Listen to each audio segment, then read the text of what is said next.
इस देश का संसद भवन अब संसद भवन नहीं रह गया है, बल्कि वहां पे रोज आए दिन वो बहसबाजी का अड्डा बन गया है। वहां पे नोक झोंक का अड्डा बन गया है। रोज नोक झोंक हो रही है, रोज बहसबाजी हो रही है, रोज विपक्ष पक्ष पे आरोप लगा रहा है, रोज पक्ष वाले विपक्ष पे आरोप लगा रहे हैं।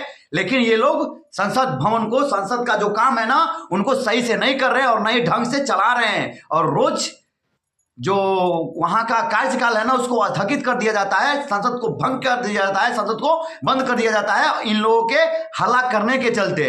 अभी 3 दिन पहले राहुल गांधी जी का एक बयान था, जो कि वो मनुस्मृति और एक हाथ में संविधान और एक हाथ में मनुस्मृति लेकर संसद भवन में प्रवेश किए थे। और वो ये बयान दिए थे कि मनुस्मृति को जो मानने वाले लोग हैं ना, वो संविधान को और अंबेडकर जी को नहीं मानते हैं। और इनका बयान सरासर जो ये था ना, वो गलत था, क्योंकि मनुस्मृति को मानने वाले लोग ही आज संविधान का इज्जत करते हैं और संविधान को मानते हैं, संविधान में जो कानून है उसको मानते हैं, और संविधान के अंदर जो जो भी चीजें हैं ना, सबको मानते हैं। लेकिन राहुल गांधी इसको संसद में ले जाकर संविधान बनाम मनुस्मृति का मुद्दा बनाए, और उसके बाद उसी संसद भवन में राहुल गांधी का एक वाक्या और वायरल हो रहा है। उस वाक्या का नाम है गुरु द्रोणाचार्य बनाम एकलव्य।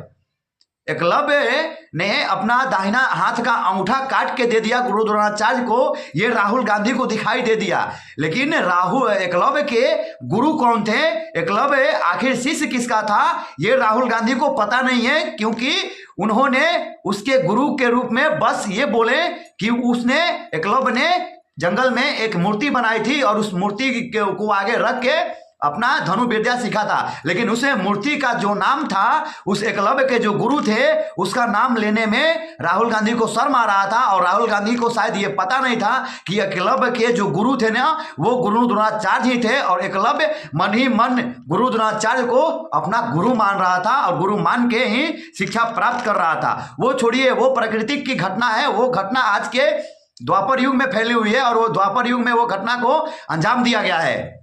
घटना को द्वापर युग में अंजाम दिया जाता है, लेकिन अंजाम बीतने के बाद, द्वापर युग बीतने के बाद, ये जो कलयुग है ना, कलयुग में लोकतंत्र का राज चल रहा है। और इस लोकतंत्र के राज में जो संविधान के हिसाब से चलता है, देश संविधान के हिसाब से चल रहा है, इस संविधान वाले देश में राहुल गांधी जी अब संसद भवन में मनुस्मृति लेके जा रहे हैं। तो मैं नेता प्रतिपक्ष माननीय राहुल गांधी से पूछना चाहता हूं कि जिस तरह से उनकी हिम्मत मनुस्मृति को ले जाने की हुई, क्या ठीक उसी तरह से वो संसद भवन में कुरान, संसद भवन में बाइबिल, संसद भवन में और कुछ जो भी है उसको लेकर जाके वो बयान दे सकते हैं क्या? उनकी हिम्मत नहीं है। बस उनकी हिम्मत यह है कि वो हिंदुओं में फूट डालने की काम करेंगे। और हिंदू ऐसे हैं, हिंदू ऐसे खुद को, अपने आप को हिंदू नहीं समझ पाते हैं कि हिंदू आपस में ही टकरा जाते हैं। और हिंदुओं में ही लगता है कि हमें एक दूसरे के साथ गलत व्यवहार हम लोगों ने अपने में किया है, और अपने में ही ये लोग आपस में टकरा जा रहे हैं, आपस में लड़ जा रहे हैं, मर जा रहे हैं।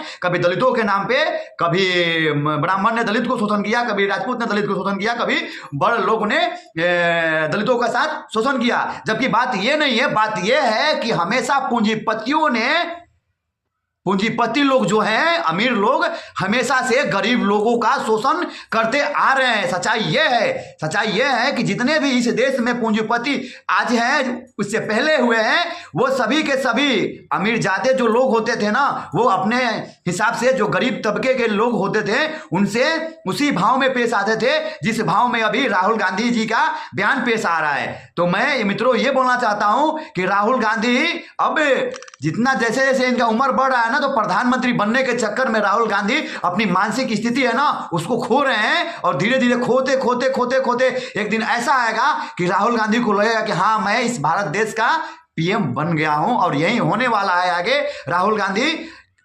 कुछ बयान देने से पहले ये नहीं सोचते हैं कि आखिर इस बयान देने के बाद किसको ठेस पहुंचेगा, किस समुदाय को ठेस पहुंचेगा। ये भारत को, इन लोग जो देश के नेता है, जब भारत आजाद हुआ था तो पाकिस्तान को बांटकर उसको अलग मुस्लिम राष्ट्र बना दिया गया था और भारत को हिंदू राष्ट्र के आधार पर आधार किया गया था। लेकिन इन लोगों ने 70 सालों से लटका के रखा है, फिर अभी तक लटका के रखे हैं, और अभी तक इन लोगों का यही रवैया है। और इस देश के जो बहुसंख्य लोग हैं ना, उनके अंदर फूट डालो, शासन करो की नीति हमेशा राहुल गांधी और इनकी जो पार्टी है वो अपनाती आ रही है। अभी कल ही देख लीजिए, संसद विधानसभा का घेराव करते हुए लखनऊ में प्रभात पांडे नाम का एक जो युवा है ना, वो कांग्रेस NSUI का अध्यक्ष था गोरखपुर का, उसको पुलिस द्वारा लाठीचार्ज में लाठी लगती है और उसके बाद वो लखनऊ में वो वहीं पे अपना उसका जो काम है ना तमाम हो जाता है, यानी उसकी मृत्यु हो जाती है, वो कांग्रेस के प्रोटेक्स में मृत्यु हो जाती है। तो क्या राहुल गांधी अब उसको जीवित कर पाएंगे? और मैं युवाओं को बोलना चाहता हूं कि जो जिस नेता के पीछे आप लोग लगे हुए हैं ना, उस नेता की कुंडली निकाल लीजिए, उस नेता के बारे में जान लीजिए, नहीं तो अपना बेस जो है ना वो खुद बनाने का क्षमता रखिए और अकेले अपने दम पे बिना किसी को सहयोग से आगे बढ़ने की कोशिश कीजिए, क्योंकि इस देश में भगत सिंह, चंद्रशेखर आजाद, राजगुरु, सुखदेव, ये सभी लोगों ने बता के गया है ना कि इस देश की आने वाली पीढ़ी की जो युवा है उसको कैसे जीना है। और ये लोग बलिदान इसलिए नहीं हुए थे ना कि हमारा जो भारत देश है ना, इसमें यहाँ पे लुटेरों, चोरों और भ्रष्टाचारियों का सरकार चले और भ्रष्टाचारी लुटेरे बन के बैठ जाए। भारत देश के नेता बहुत निराले हैं, ये नेता जो है ना बहुत ही निराले हैं। और शुरू से अंग्रेज कुछ दिन पहले अंग्रेज ने यहाँ पे फूट डालो शासन करो की नीति अपनाई, उसके बाद इस देश के जो नेता हैं वो अपना रहे हैं और जो आपस में कभी दलित के नाम पे, कभी ब्राह्मण के नाम पे, कभी राजपूत के नाम पे, कभी धर्म के नाम पे लड़ाने का काम किया है। और देख ही रहे हैं कि संसद में अब ये लोग मनुस्मृति को भी ले जाकर उसका जो व्याख्या है ना गलत तरीके से पेश कर रहे हैं। मनुस्मृति में यह नहीं लिखा गया है ना कि वो अपने ही अंग दलित से भेदभाव करे या अपने ही अंग वैश्य से भेदभाव करे या अपने ही अंग क्षत्रिय से भेदभाव करे या अपने ही अंग ब्राह्मण से भेदभाव करे। ये कभी मनुस्मृति नहीं सिखाता है। मनुस्मृति हमेशा से सभी को साथ लेकर चलने का काम बताता है और बताया है कि हर इंसान एक तरह के होते हैं, हर इंसान को इस धरती पे जीने का हक है। ये जो धरती है ना किसी के बाप की नहीं है, ये धरती जो है ना ये प्राकृतिक जो धरती है ना ये प्राकृतिक की है और ये पहले से बनाया हुआ धरती है। इस धरती पे हर इंसान और जितने भी जीव है सबको जीने का अधिकार है। पर राहुल गांधी जैसे जो नेता है ना इस देश में आए दिन बयान देकर लड़वाने का काम करते हैं, ये ध्यान रहे। राहुल गांधी जी का एक भी बयान सही नहीं आ रहा है अभी के डेट में। और राहुल गांधी जी का जो बयान है ना वो एकदम सरासर गलत है। और राहुल गांधी को मैं बोलता हूं कि कुछ बोलने के पहले वो पहले जाके हिंदुओं के धार्मिक जो ग्रंथ है ना उसका अध्ययन कर लीजिए और ये पता कीजिए कि आखिर एकलव्य का गुरु कौन था, एकलव्य को शिक्षा देने वाला कौन था और एकलव्य ने जो मूर्ति बनाई थी उस मूर्ति का नाम क्या था। राहुल गांधी जी पहले पता करके आइए, तब जाके संसद भवन में मनुस्मृति पे उंगली उठाइए। जय हिंद। पाटलिपुत्र न्यूज़ से वीरू उपाध्याय।